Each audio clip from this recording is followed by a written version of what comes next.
ka mimeti, ka mahora te ora. I runga i tōhiri ngā matua. Ki te tai apu tūraru me te whakamātau huara iho.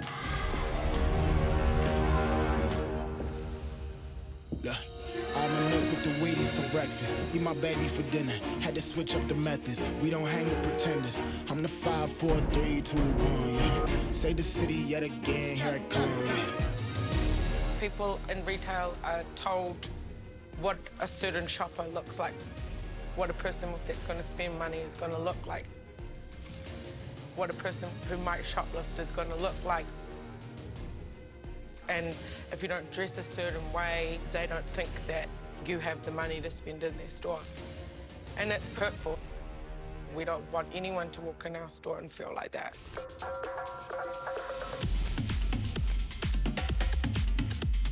My name's Sian and Kolose. My name is Tina Kolose.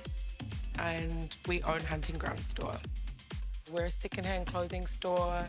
We focus on designer, streetwear, clothes that are different, that are funky, that you feel comfortable in, and you feel like you can express yourself in.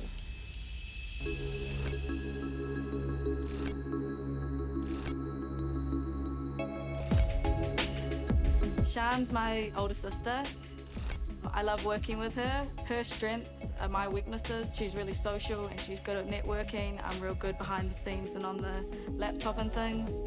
When that all comes together, that's what makes Hunting Ground successful.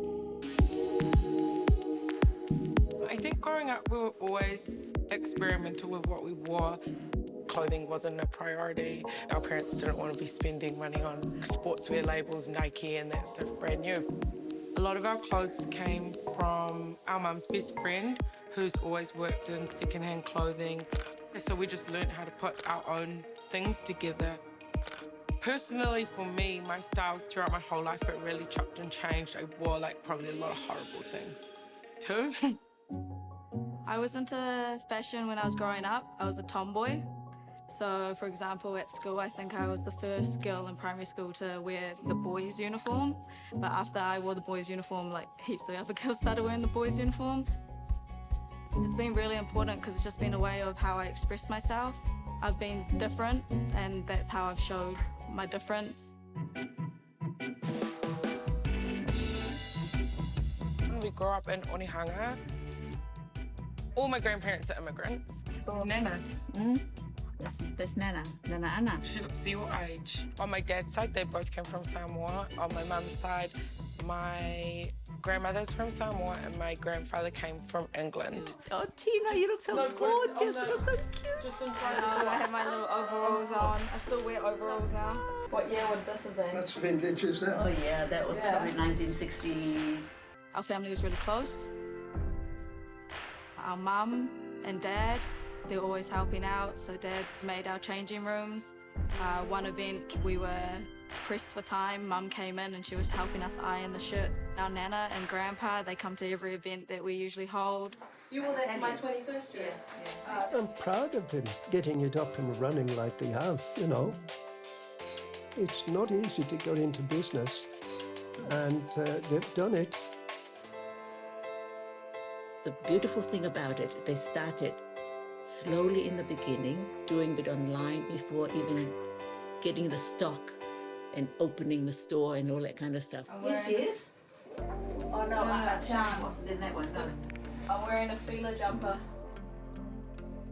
Our mum's a really, really hard worker. She had us all while she was doing law at university. She's always supported us and we've looked up to her. She's always said, why don't you do your own thing? You're capable of it. Once I had kids, then I wanted to do something that they could be proud of, just show them that they can do anything they want to do as well.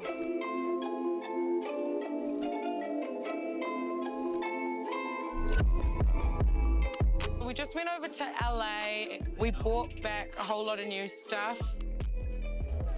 It's really heavily focused on printed T-shirts, 90s T-shirts, and things that people want to wear to festivals this summer. So vibrant button-ups, two-pieces. Yeah.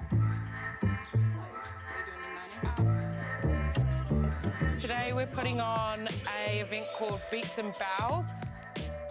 we've got our friend June Kim, who does Final Court, and she'll be making bows today. And we have Percy's Headwear doing vintage hats. And then we have a local DJ, including my sister Tina. For these events, what we're wanting to create is just an atmosphere, getting people down, having fun, and all the things that we love, like food, music. Creating an experience so it isn't just shopping.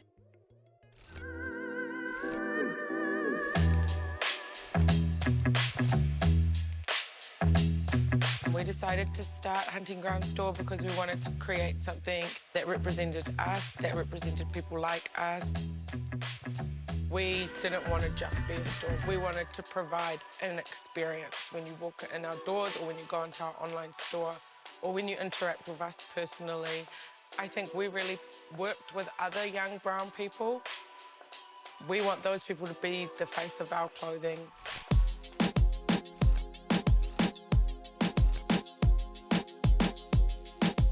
When we source clothes, it's really important for us to get a wide range of sizes. It's also important for us to not just use your typical size 8 model. Not everyone's a size 8. We break gender stereotypes. Most of our clothes is unisex.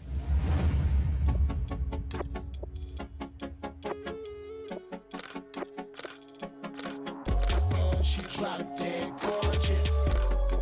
Yeah, she dropped dead gorgeous. It's different. Nobody else is doing it at the moment. I haven't seen people like me represented, people like their models represented, and I think that's really cool. And they just bring their own flavor to it. Yeah, just got that Fashion Nova package. There's not enough representation for Pacific people, let alone women. So I think what they're doing is really good.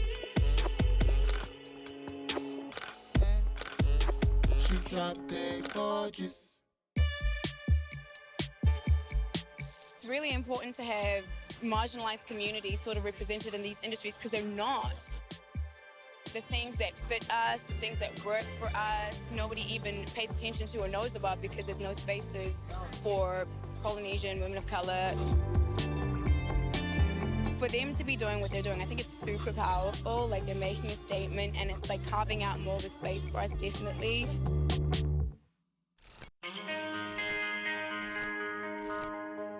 What drives me when we're running Hunting Ground is my niece and nephew. It's really important for them to be able to see us working hard and seeing us be successful in what we do.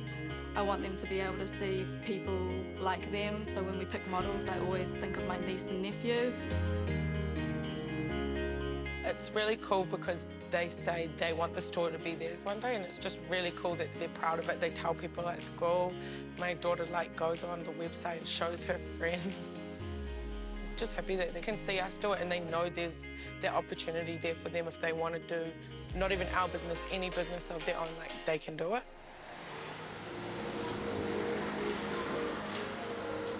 Ko te tangata ka kite I te katoa I roto I aia anō. Ka kite anō hoki I aia anō ki roto I te katoa. Ko te uruwehi ka ngaro. Supporting local content so you can see more of New Zealand on air.